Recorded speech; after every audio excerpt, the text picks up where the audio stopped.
Assalamualaikum warahmatullahi wabarakatuh. Puji syukur saya panjatkan kehadiran Allah Subhanahu wa Ta'ala.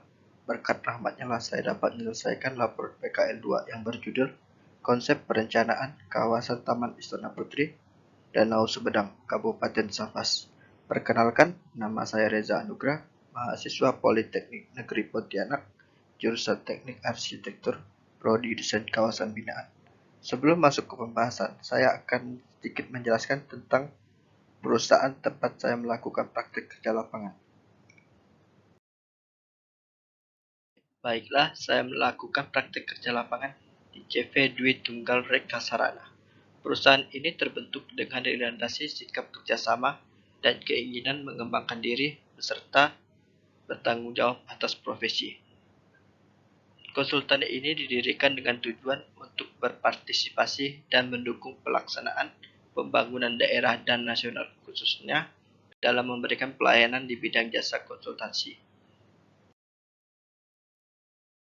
Selanjutnya, untuk latar belakang kegiatan.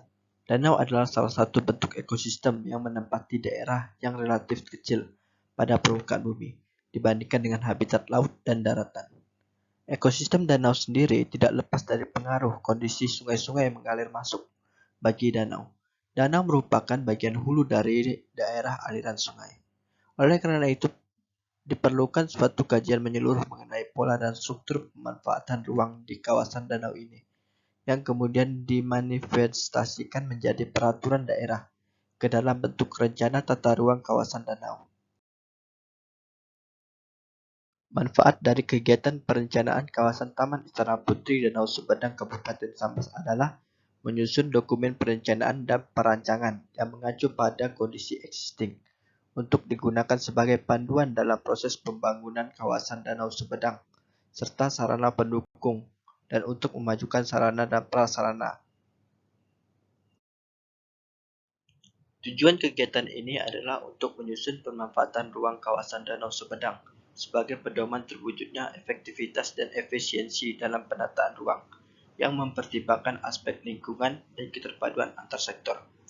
Dan sasaran kegiatannya sendiri yaitu teridentifikasinya rumusan dan potensi permasalahan pemanfaatan ruang di kawasan Danau Sumedang, terumusnya strategi pemanfaatan dan pengembangan kawasan danau, terciptanya struktur dan pola pemanfaatan ruang kawasan Danau Sumedang, terciptanya keserasian dan keterpaduan pemanfaatan ruang, terumusnya perkiraan kebutuhan sarana dan prasarana wilayah, tersusunnya dokumen perencanaan DED Taman Istana Putri yang mempunyai kejelasan menyangkut desain pembangunan fisik yang dapat diimplementasikan.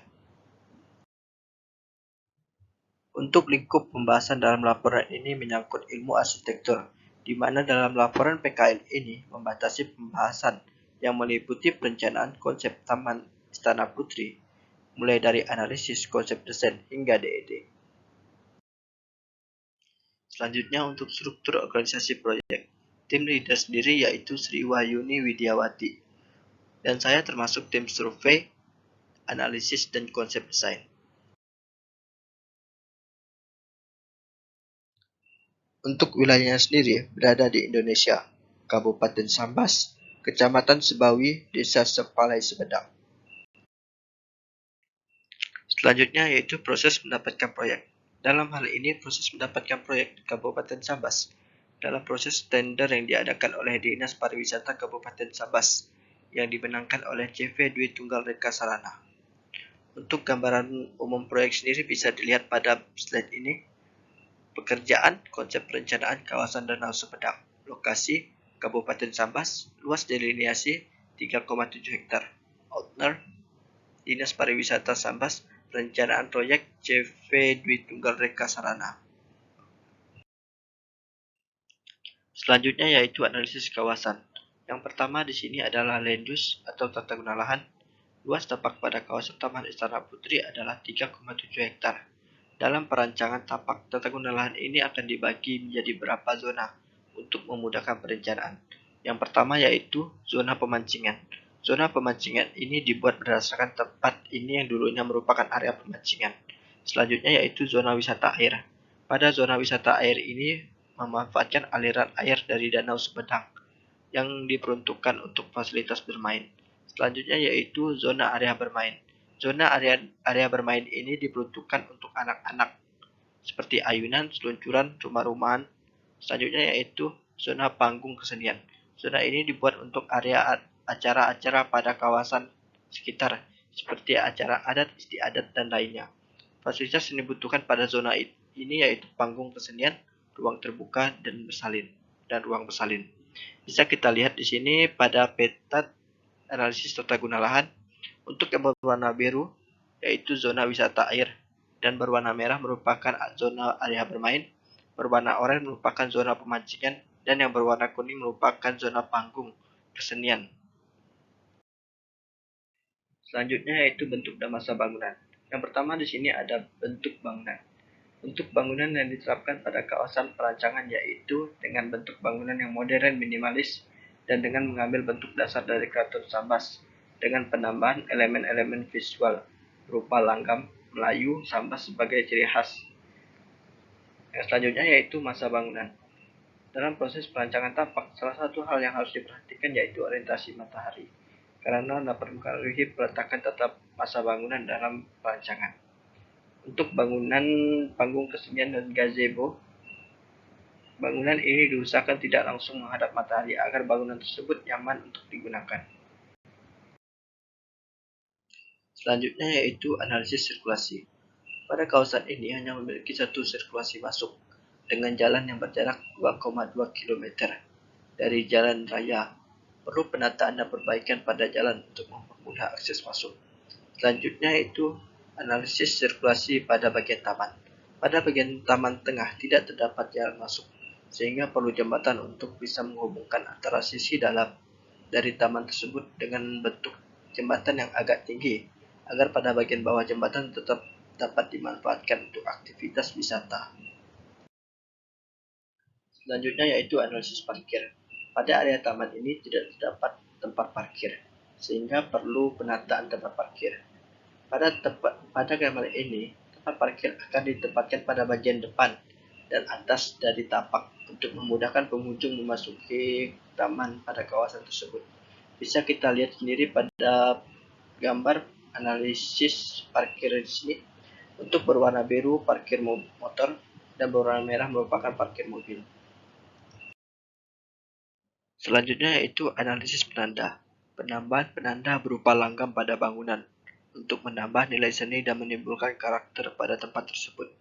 Penambahan nama pada Taman Istana Putri pada jalan masuk sebagai penanda masuk yang diletakkan pada dinding bukit agar mudah untuk dilihat dan dapat berfungsi sebagai spot selfie menghadap bukit.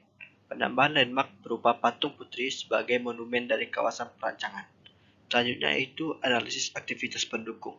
Dengan adanya aktivitas yang dapat dilakukan malam hari seperti memancing dan panggung kesenian, sehingga pada kawasan terciptanya kegiatan siang dan malam. Perancangan tempat untuk berjualan oleh-oleh dan menjual makanan sebagai pendukung area taman yang berada pada bagian yang dapat dilalui segala arah dan mudah untuk diakses. Dapat kita lihat di sini pada peta untuk aktivitas pendukung berada pada bagian tengah agar mudah untuk diakses baik dari area kolam berenang atau area panggung kesenian. Selanjutnya yaitu analisis area pejalan kaki. Untuk pola pejalan kaki sendiri mengikuti pola sirkulasi jalan kaki yang sudah ada untuk memudahkan pekerjaan dan memanfaatkan area sekitar taman. Dapat kita lihat pada peta untuk sirkulasi berwarna merah merupakan area pejalan kaki yang sudah dibangun, dan sirkulasi berwarna kuning merupakan rencana sirkulasi pejalan kaki. Dan selanjutnya yaitu ruang terbuka hijau untuk menimbulkan suasana sejuk dan hijau di taman. Pada bagian tengah ditanami pepohonan peneduh sebagai tempat bersantai untuk menikmati suasana perbukitan di sekitar taman. Ini merupakan peta master plan yang sudah dibuat. Dapat kita lihat pada peta untuk bagian tengah merupakan tempat bersantai. Selanjutnya yaitu pada bagian atas merupakan area parkir. Selanjutnya yaitu panggung kesenian dan terdapat area bermain anak dan wisata air. Dan terdapat juga yaitu tempat pemancingan. Ini merupakan simulasi desain dari panggung kesenian. Dapat kita lihat menggunakan warna kuning sebagai warna ciri khas dari Keraton Sambas dengan bentuk atap yang mengambil dari bentuk atap dari Keraton Sambas. Dapat kita lihat dari situasi ini menggunakan ornamen-ornamen sebagai ciri khas dari Melayu Sambas. Ini juga merupakan gambar situasi dari panggung kesenian. Selanjutnya yaitu tampak atas dari panggung kesenian.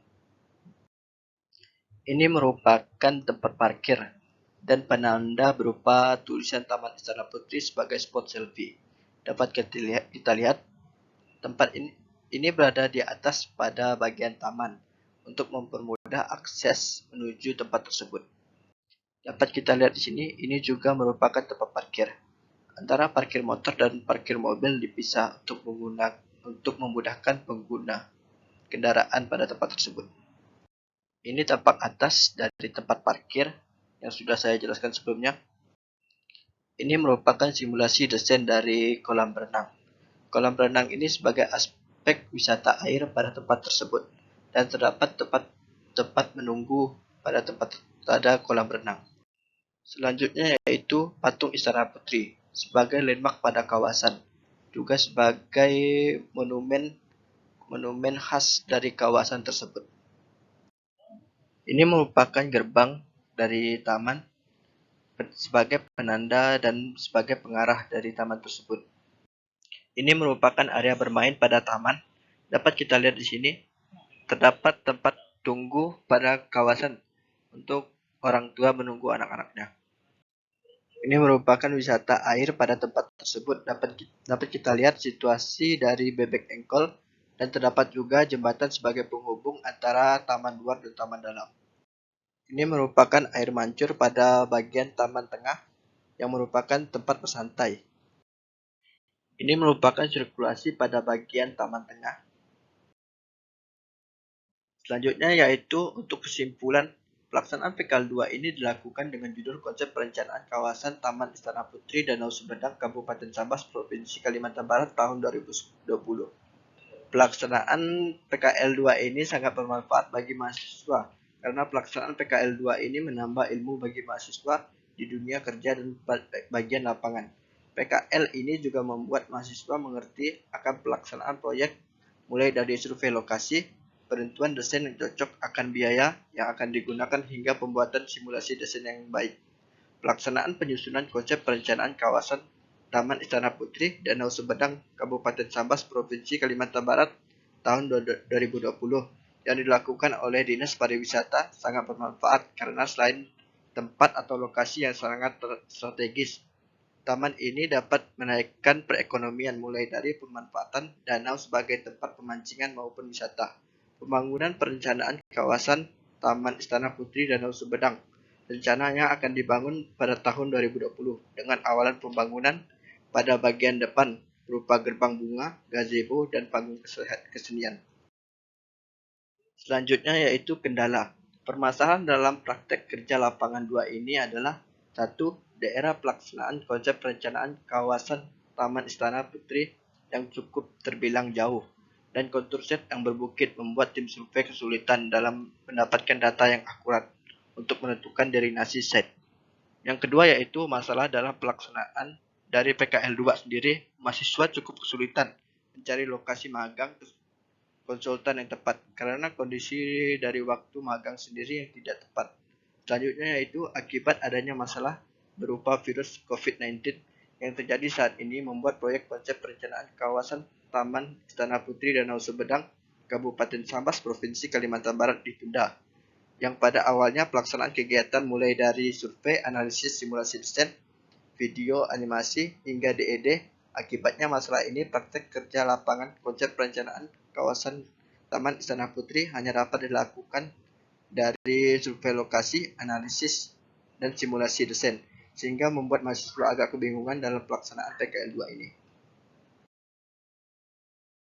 Selanjutnya yaitu rekomendasi. Rekomendasi mahasiswa terhadap praktek kerja lapangan ini ialah harus menentukan waktu yang tepat untuk pelaksanaan praktek kerja lapangan agar pelaksanaan praktek kerja lapangan tepat sasaran dan mahasiswa mendapatkan ilmu yang optimal dari pihak luar.